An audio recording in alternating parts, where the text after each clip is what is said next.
Pressure வந்து ஒரு கொஞ்சம் கண்ட்ரோலில் இருக்கும் பொழுது தான் இதயம் தொடர்பான பிரச்சனைகள் நமக்கு வராமல் இருக்கும். இதுக்கு பேசிக்காக பார்த்தோம்னா சீரகாதி சூரணம் பயன்படுத்தலாம் அல்லது அசைச்சூரணம் பயன்படுத்தலாம்.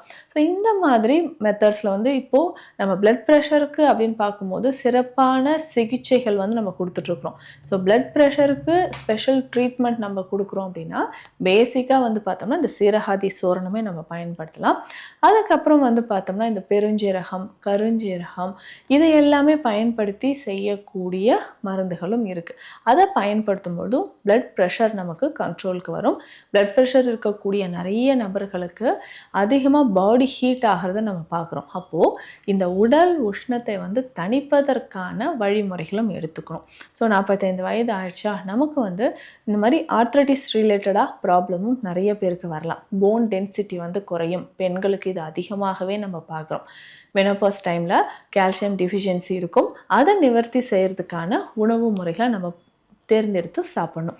இதில் பேசிக்காக வந்து பார்த்தோம்னா கேழ்வரகு ரொம்ப ரொம்ப முக்கியம். ஸோ கேழ்வரகு உணவில் அடிக்கடி சேர்த்துக்கணும். இது ஆண்களும் சரி பெண்களும் சரி.